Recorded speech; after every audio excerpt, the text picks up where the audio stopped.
That night, London vanished beneath the fog. And so did a man who officially never existed. London, 1888. The city breathed through smoke and coal dust. Fog rolled across the Thames like something alive, swallowing bridges, alleys, and the faces of strangers. At night, gas lamps glowed like dying stars, and every street sounded different after midnight. Inspector Henry Crowe knew London better than most men knew themselves. 20 years in Scotland Yard had taught him that every crime had a motive, every lie had a shape, and every ghost story eventually became a human one until the letter arrived. It was delivered just before dawn. No messenger, no footprints outside the station, no return address, only a black wax seal stamped with a strange symbol, a circle split by a jagged crack. Crowe opened it beneath the yellow light of his office lamp. Inside were 3 lines written in dark ink. He is not dead. He was stolen from time.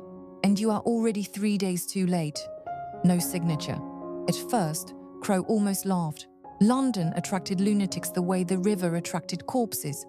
But then he noticed a name written faintly in the corner of the paper, almost hidden beneath the fold. Dr. Elias Mortimer. Something about it disturbed him immediately. By noon, he discovered why. There was no record of Elias Mortimer anywhere in Britain. No birth certificate, no university enrollment, no medical license, no death record. Nothing. It was as if the man had been cut out of history with a knife. Crowe spent the afternoon buried in the archives of the British Library. Dust floated through weak sunlight, while librarians searched through catalogues older than the empire itself. Hours passed. Then an elderly archivist froze when he heard the name. His face lost color. "You should stop looking for him," the old man whispered. Crowe leaned closer. "Why?" The archivist looked around to make sure nobody else could hear. "Because this is not the first time someone has searched for Elias Mortimer." "What happened to the others?" The old man hesitated. "They disappeared." The word lingered in the silence. Crowe waited for explanation, but none came. That evening, rain covered London in a silver haze. Crowe returned to Scotland Yard exhausted, only to find another letter sitting on his desk. No one had seen who brought it. His office had been locked. The same broken circle seal stared back at him. Inside, if you are reading this, then you are already part of his story. For the first time in years, Crowe felt something colder than fear. Recognition. As though something had begun long before he noticed it. The next clue arrived through an unexpected source. Alice Hart, a journalist from the London Chronicle. She was young, sharp-eyed and reckless enough to chase stories into places even police avoided. When she entered Crowe's office, she carried a folder thick with newspaper clippings. "People are disappearing," she said. "People disappear every day in London." "Not like this." She spread photographs across his desk. Scientists, professors, clockmakers, engineers. Every one of them gone without explanation. No bodies, no witnesses, no signs of struggle. Only one connection tied them together. A location. Number 17, Whitechapel Road. Crowe frowned immediately. "There is no number 17 on Whitechapel Road." Alice nodded slowly. "That's what everyone says." The fog that night was unlike anything Crowe had ever seen. Dense, motionless, silent. As he and Alice walked through Whitechapel, the city itself seemed wrong somehow. Streets looked narrower. Buildings leaned at impossible angles. Sounds became distant and warped. Then they saw it. A tall Victorian house standing between numbers 15 and 19. Number 17. Crowe stopped walking.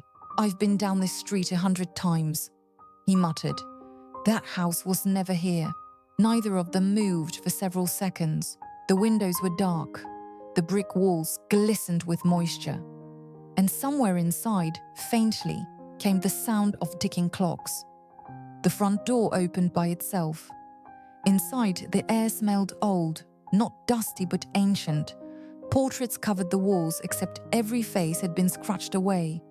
A chandelier swayed gently overhead, despite the complete absence of wind. Tick, tick, tick. The sound grew louder, deeper inside the house. In the center room stood a massive wooden table covered in documents. Crow picked one up. Elias Mortimer. Another. Same name. Different birth dates, different death dates. Some papers claimed he died in 1866. Others claimed 1891. One document listed his death nearly 50 years in the future. Alice stepped backward slowly. This isn't possible. Then, the front door slammed shut upstairs. The ticking stopped, and somewhere below them, a machine began to hum. They followed the sound into the basement. The laboratory hidden beneath the house looked decades ahead of its time. Copper coils twisted along the ceiling. Strange electrical devices pulsed with pale blue light. Clocks covered the walls, hundreds of them, all ticking at different speeds. At the center of the room stood a massive glass chamber, cracked from the inside.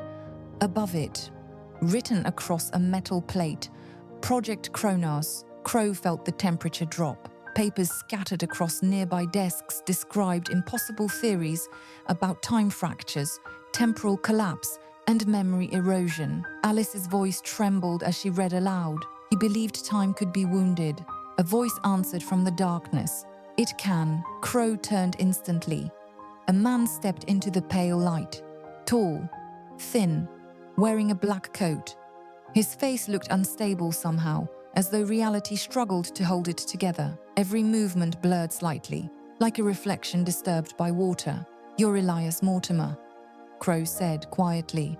The man smiled sadly. "At least, I used to be." The laboratory lights flickered. Mortimer walked slowly toward the chamber. "I never wanted power," he said. "I only wanted to stop what was coming." He explained that years earlier he had discovered something impossible. Tiny fractures appearing in time itself, moments vanishing, memories changing, entire events subtly rewritten. At first, nobody believed him. So he built Project Kronos, a machine designed to stabilize reality. But during the experiment, something went wrong. Very wrong. "The machine worked," Mortimer whispered. "For 1 second, it opened time completely." His voice cracked, and time looked back. Silence filled the room. Crow suddenly noticed something horrifying. The clocks on the walls were no longer synchronized. Some moved backward, some stood still. One ticked so fast its hands were invisible. Mortimer looked directly at Crow.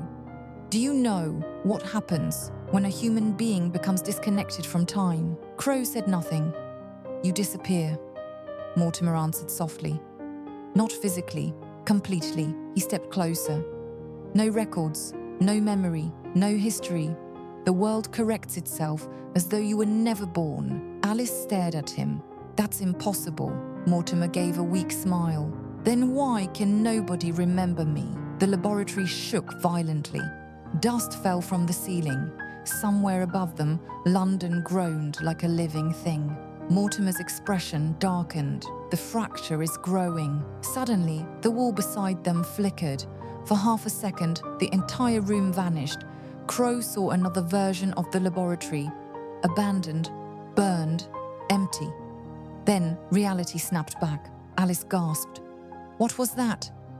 "A different timeline," Mortimer whispered. Another violent tremor hit. The glass chamber began glowing brighter. Mortimer turned toward it slowly. "If the fracture reaches the center of London tonight, the city will be erased." Crow's stomach tightened. "How do we stop it?" Mortimer's eyes filled with exhaustion.